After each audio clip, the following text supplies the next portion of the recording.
Hey, welcome back to Reading the Bible Together. Pastor Matt again with Autumn today. We're excited to be reading in this Thursday night. Yesterday, Autumn finished off with Jesus saying, "Rise, let us go from here." So now the disciples are on the way to the arrest. They've left that upper room, and we're opening John 15. So I'll let Autumn take it away. I am the true vine, and my Father is the gardener. He cuts off every branch in me that bears no fruit, while every branch that does bear fruit he prunes so that it will be even more fruitful. You are already clean because of the word I have spoken to you. Remain in me as I also remain in you. No branch can bear fruit by itself. It must remain in the vine. Neither can you bear fruit unless you remain in me. I am the vine, you are the branches. If you remain in me, I in you, you will bear much fruit. Apart from me, you can do nothing. If you do not remain in me, you are like a branch that is thrown away and withers. Such branches are picked up, thrown into the fire, and burned. If you remain in me, and my words remain in you, ask whatever you wish, and it will be done for you. This is to my Father's glory, that you bear much fruit, showing yourselves to be my disciples. And as the Father has loved me, so have I loved you. Abide in my love. And if you keep my commandments, you will abide in my love, just as I have kept my Father's commandments and abide in his love. These things I have spoken to you, that my joy may be in you, and that your joy may be full. And this is my commandment, that you love one another as I have loved you. Greater love has no one than this, that someone lay down his life for his friends. You are my friends if you do what I command you. No longer do I call you servants, for the servant does not know what his master is doing, but I've called you friends.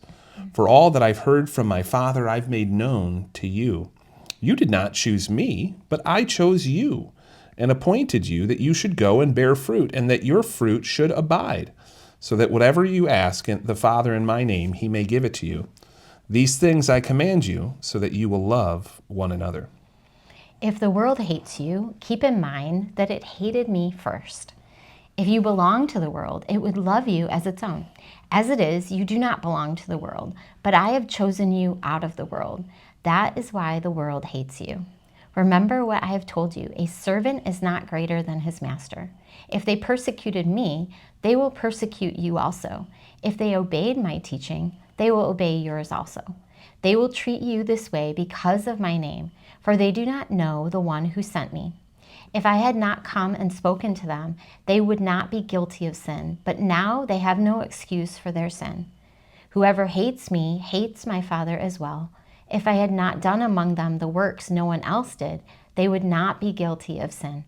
As it is, they have seen and yet have hated both me and my Father. But this is to fulfill what is written in the law. They hated me without reason. But when the Helper comes, whom I will send to you from the Father, the Spirit of truth, who proceeds from the Father, he will bear witness about me. And you also will bear witness, because you have been with me from the beginning. Autumn, a lot going on in the ways as Jesus is walking to his arrest. What sticks out to you in chapter 15? Well, I tend to be the person that's like, why me, God? Why are you asking me to do something? I think maybe you chose wrong. You should choose somebody else. And so in 16, when he says, you did not choose me, but I chose you and appointed you to bear fruit. And so it's really all about what God's doing in us. It's not about us at all. And then just at the bottom where it says, when the advocate comes, who I will send to you from the Father, the Holy Spirit, right? The Spirit of truth who goes out for the Father, he will testify about me, and you also will testify. So when I'm testifying that I believe in Jesus, the Holy Spirit is coming to affirm that testimony, and that's what gives somebody faith. Yeah. My testimony matters, but it's actually the Holy Spirit that's doing the work. I love that. I love that. And I love connecting to that. Like, apart from me, you can do nothing, right? If we abide in him and he abides in us, we're not just going to bear a little fruit. we're going to bear a lot of fruit. And one of the things that I've been encouraged by recently is sometimes we get like narrowly focused on like only the here and now, and we ignore how timeless God is and how the work that we do generationally reverberates, right? So the love that I share just right in the midst of the relationships that's instant actually has this manifestation of fruit that extends beyond me, extends beyond this place, it extends beyond this time.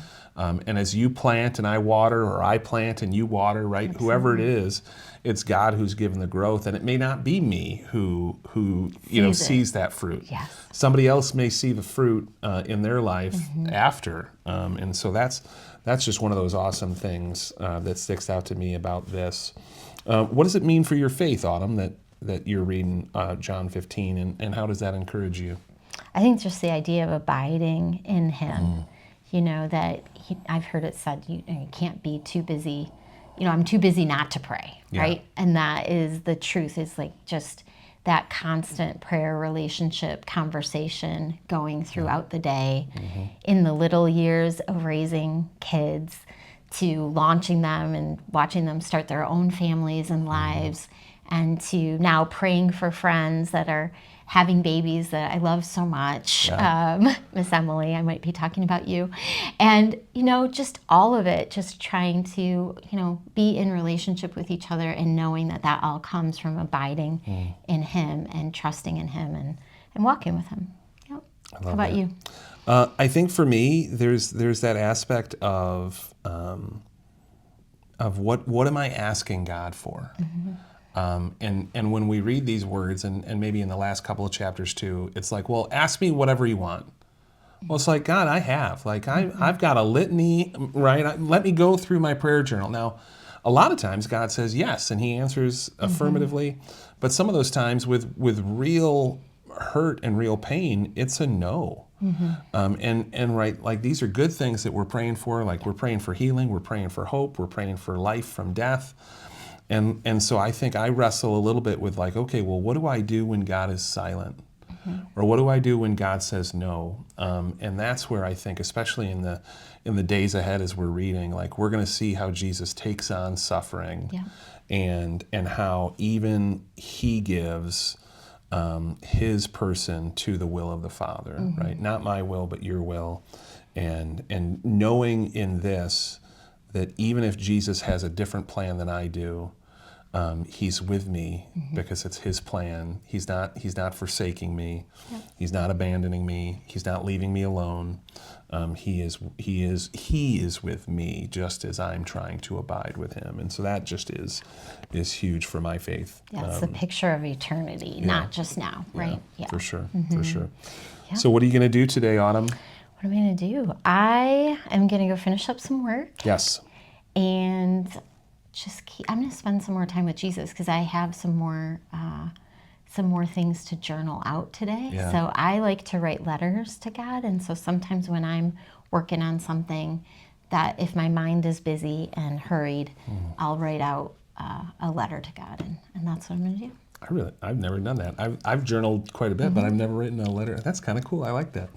Yeah. When you have ADD, you have to write down. You're just like, you gotta stop the brain a little. I'm going to go edit all the videos after this, but we're not done recording yet. And what else am I going to do? I'm gonna go and talk to my wife about what she wants for her next vehicle, because we're figuring out what new Schuler vehicle is about to expire. So we're praying on how to be good stewards about that and do what's best for now and for later. So I'm looking forward to hearing what she desires in her heart. So I'll try to be a good husband and support that. I'm excited to see what car you get, Liz. Yes, me too. Great, awesome. Well, we'll see you back tomorrow. See ya.